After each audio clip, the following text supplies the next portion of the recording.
नमस्कार दोस्तों। आज की वीडियो में देखेंगे मैथ के कुछ महत्वपूर्ण प्रश्न।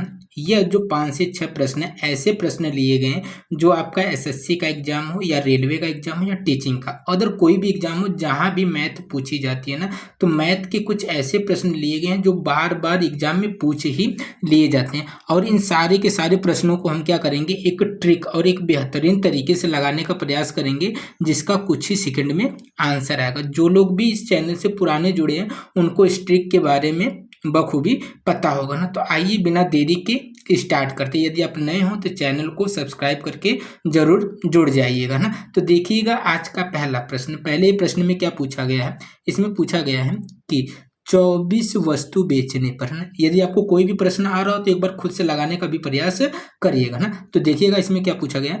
यदि कह रहा है कि 24 वस्तु बेचने पर 24 वस्तु बेचने पर एक दुकानदार को 4 वस्तुओं के विक्रय मूल्य के बराबर लाभ होता है ना। इसी को अंडरलाइन करिए ना।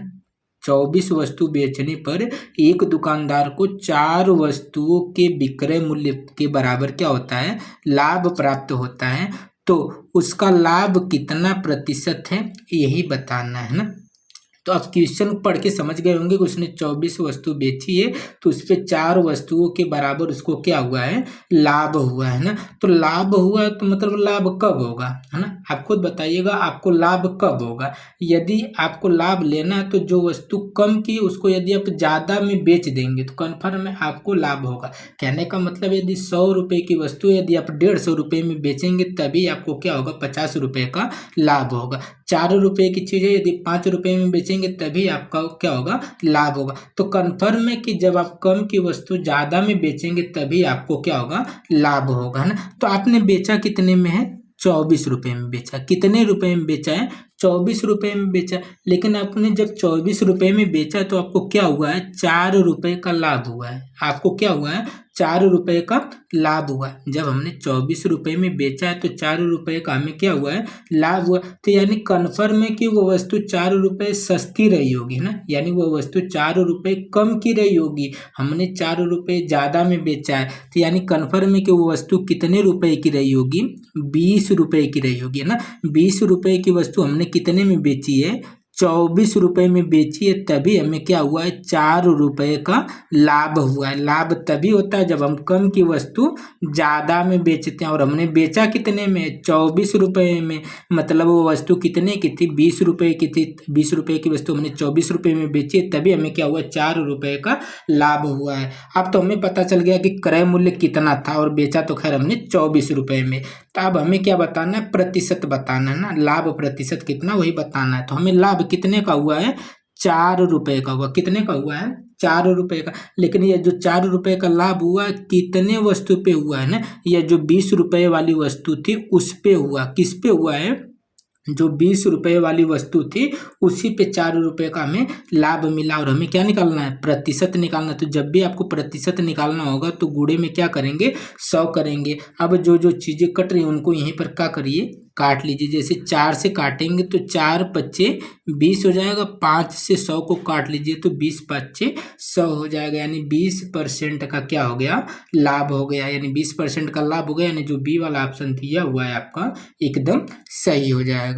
आगे देखिएगा अगला प्रश्न। इसमें क्या पूछा गया है, इसमें पूछा गया है कि यदि आलू की कीमत ना, यदि आलू की कीमत 10% ना, यदि आलू की कीमत 10% बढ़ जाती है तो उपयोगकर्ता को आलू की खपत में कितने प्रतिशत की कटौती करनी चाहिए ताकि आलू के खर्च अपरिवर्तित रहे। मतलब आलू के खर्च पे कोई भी परिवर्तन ना हो। तो हुआ क्या है, आलू की जो कीमत थी उसमें 10% की क्या हो गई है, बढ़ोतरी हो गई है। तो अब जो उपयोग करता है वो अपने खर्च को भी मेंटेन कर रखना चाह रहा है। वो अपनी खपत को क्या करना चाह रहा है, कम करना चाह रहा है। क्योंकि महंगाई हो गई है तो वो अपनी खपत को कम करेगा। मतलब जितने खर्चे में पहले खाता था उतने ही खर्चे में वो रहना चाहता है ना।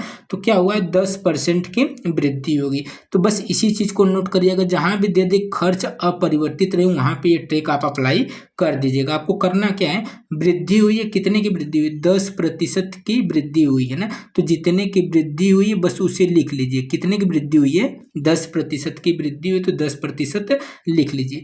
बटे में क्या लिखेंगे, यदि वृद्धि हुई है मतलब बढ़त हुई है तो 100 में जोड़कर लिखिए, यदि कमी हुई है तो 100 में घटा के लिखिए। तो यहाँ पे क्या हुई है, बढ़ जाती है, मतलब इसको हमें 100 में जोड़कर लिखना होगा 110, और गुणे में हमें क्या कर देना है 100, क्योंकि हमें क्या निकालना है, प्रतिशत निकालना है। एक चीज नोट करिएगा, कमी हो या वृद्धि हो उसे हमें कहाँ लिख लेना है, ऊपर में लिख लेना है। कमी है तो घटा के लिखना है, यदि वृद्धि है तो हमें जोड़ के लिखना, और गुणे क्या कर देना है 100 कर देना, और यहीं पर हम काट लेंगे और हमारा आंसर निकल के आ जाएगा ना। यदि आप इसको काटेंगे तो कितना आएगा, जैसे 0 से 0 को हटा दीजिए है ना, यानी आपको 100 में भाग देनी है किससे, यदि 100 में भाग देंगे आप किससे, 11 से है ना। यदि आप 100 में भाग देंगे 11 से तो 11 9 99 है ना, यानी 9 पॉइंट कुछ आएगा, तो 9 पॉइंट यानी 1% है ना, तो आपके डी वाले ऑप्शन में दिया हुआ है ना। यदि आप 11 से 100 में भाग लगाएंगे 11 9 99 तो 9.1% आपका 9.1% आपका आंसर निकल के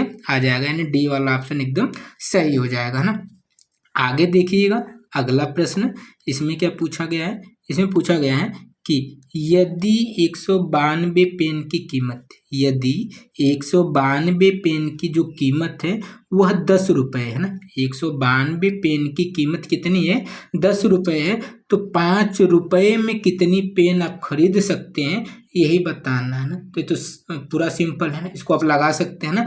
192 पेन खरीदते हैं तो कै रुपया देते हैं, 10 रुपया देते हैं ना, यानी 10 रुपये में कितनी पेन मिलती है, 192 पेन मिलती है। कितनी मिलती है, 192 पेन मिलती है। लेकिन अब कितने रुपए में लेना है, 5 रुपए में लेना है। कितने रुपए में लेना है, 5 रुपए में लेना है, तो कितनी पेन मिलेगी बस यही बताना है ना। तो पहले 10 रुपया था, अब कितने की लेनी है, 5। जब पैसा हो गया आधा तो वस्तु भी क्या मिलेगी, आधा। पहले 10 रुपए के लेते थे तो 152 मिलता था, अब कितने की लेनी है, 5 रुपए की, मतलब सीधा सीधा आधा दाम है ना, आधा दाम है तो मतलब वस्तु भी आधी मिलेगी। तो 192 का यदि आप आधा करेंगे तो कितना आ जाएगा, 96 यानी 96 है ना, यानी 5 रुपए में कितनी पेन मिलेगी, 96 पेन मिलेगी, यानी जो बी वाला ऑप्शन दिया हुआ है एकदम सही हो जाएगा। तो जो भी प्रश्न आपको कराए जा रहे हैं किसी न किसी एग्जाम में पूछे गए ही प्रश्न, और जो भी प्रश्न आपको आ रहे हैं ना तो एक बार खुद से भी लगाने का प्रयास करिएगा ना। तो देखिएगा इसमें क्या पूछा गया है, इसमें पूछा गया है कि एक वस्तु की कीमत 10% क्या होती है, कम हो जाती है, लेकिन वस्तु की दैनिक बिक्री 20% बढ़ जाती है, तो दैनिक बिक्री प्राप्तियों पर शुद्ध प्रभाव क्या होगा यही आपको बताना है ना। तो एक दिन की दिनचर्या उसमें बताया गया है कि वस्तु की कीमत है ना, किसी वस्तु को बेचा गया तो उस पर 10% की क्या होगी, एक बार कमी होगी, लेकिन पूरे दैनिक है ना, दैनिक बिक्री में क्या होगी, 20% की वृद्धि होगी। तो पूरे लेन देन में उसको क्या वृद्धि या कितने की कमी हुई यही हमें बताना है ना। तो उसे 10% की कमी हुई है ना, तो मतलब यानी जो वस्तु 100% की थी उस पर उसको क्या हो गया 10% की कमी, यानी वो कितने की बिकी है, 90% की ही बिकी है ना। पहली बार ये होता है, उसके साथ 10% की कमी होती है, लेकिन दूसरी बार उसके साथ क्या होता है कि जो वस्तु यानी जो पूरी दैनिक है ना बिक्री थी जो 100% थी उसमें क्या हुआ है 20% की वृद्धि हुई। 20% की वृद्धि मतलब कितनी हो गई है, 120 हुई। बस आप इसी को हल कर लीजिए, आपका आंसर निकल के आ जाएगा। इसको हल कैसे करेंगे, जैसे 1 0 1 0 काट लीजिए, जब 1 1 0 इधर काट रहे हैं तो इधर भी कितना काटिएगा, 1 1 0 ही काटिएगा ना। अब इसको आपस में क्या कर लीजिए, इधर का इधर गुणा कर लीजिए। जैसे यहाँ 10 बचा 10 बचा, 10 गुणे 10 करेंगे तो कितना आ जाएगा, 100 आ जाएगा। और इधर गुणा करेंगे तो 9 और गुणे 12 तो 12 9 108 आ जाएगा। अब अगर ध्यान देंगे तो इधर 100 है और इधर कितना है 108, यानी जो वस्तु पहले 100 की थी अब कितने की दिख रही है, 108 की दिख रही है, यानी 100% की जगह अब कितना दिख रहा है, 108 दिख रहा है, मतलब 8% की क्या हो गई है, वृद्धि हो गई, यानी जो सी वाला ऑप्शन दिया हुआ है 8% की वृद्धि एकदम सही हो जाएगा ना। तो आपको करना क्या है, 100 मान के पहले जो कमी वृद्धि उसको लिख लेना है, एक बार फिर 100 मानना, कमी या वृद्धि फिर लिख देना, आपस में गुणा कर लेना ना। ऐसे वाले क्वेश्चन में एक बार कमी दिखाई जाती है, एक बार वृद्धि दिखाई जाती है, या तो दोनों बार वृद्धि दिखाई जाती है ना। तो आगे देखिएगा अगला प्रश्न, इसमें क्या पूछा गया। और ये आखिरी प्रश्न, क्योंकि डेली हम 5 से 6 प्रश्न ही करेंगे और उनको एक ट्रिक के माध्यम से ही लगाने का प्रयास करेंगे। तो देखिएगा, ये जो प्रश्न है आपके एसएससी जीडी में 2023 में ही पूछा गया प्रश्न है, जो शेषफल प्रमेय से लिया गया है ना।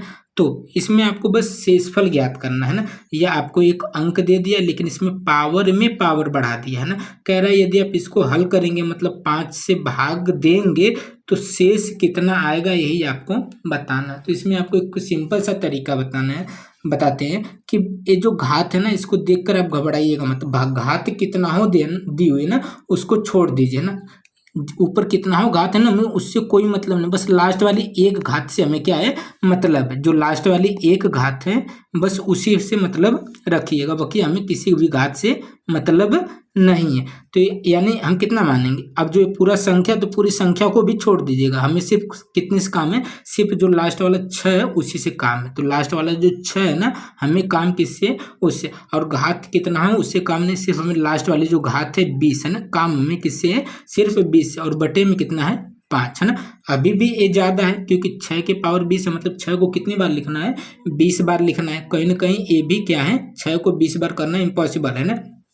तो इसको भी क्या करिए, थोड़ा सा छोटा करिए ना। यदि बस 6 के पावर देखिए ना, ये जो घात है ना, ये सम है कि विषम है, तो आप कहेंगे कि ये सम है। तो 6 के पावर सबसे छोटी सम संख्या लिख लीजिए। यदि ये विषम होती तो 6 के पावर सबसे छोटी हम विषम संख्या लिख लेते हैं ना, तो 1 लिख लेते हैं। लेकिन ये क्या है, सम संख्या, इसलिए सबसे छोटी सम संख्या हमने क्या लिख दिया, 2 लिख दिया। और भागे कितना है, 5, उसको लिखेंगे ही लिखेंगे। 6 के पावर अब 2 है, तो इसको यदि हल करेंगे तो कितना हो जाएगा, 6 6 के 36, और 5 से इसको क्या करिए, भाग दीजिए। तो 5 7 35, 5 7 35, एक क्या बच जाएगा, रिमाइंडर यानी एक क्या बच जाएगा, शेष बच जाएगा। और यही इसका क्या है, आंसर, यानी जो बी वाला ऑप्शन दिया हुआ है वही इसका एकदम सही आंसर हो जाएगा। तो आपको करना क्या है, जो कितना हो बड़ी घात है, घात से हमें कोई मतलब नहीं, सिर्फ जो लास्ट वाली घात है उसी को ले लीजिएगा। और अंक भी कितना हो बड़ा, उसको भी छोड़ दीजिए, सिर्फ लास्ट का एक अंक ले लीजिएगा ना। तो 6 के पावर 20 है, तो 20 भी ज़्यादा है, तो 20 को देखिएगा सम संख्या, तो सबसे छोटी सम संख्या लिख दीजिएगा ना। अब इसी को हल कर लीजिएगा, 6 6 के 36, 5 से भाग दे दीजिएगा, तो 5 7 35, और एक क्या बच जाएगा, आपका शेष बच जाएगा। तो यही कुछ मैथ के महत्वपूर्ण प्रश्न थे, जो आपको एक ट्रिक के माध्यम से बताया गया। यदि वीडियो में कुछ भी सीखने को मिला हो तो वीडियो को लाइक, शेयर एंड चैनल को सब्सक्राइब कर लीजिएगा। मिलते हैं अगली वीडियो में।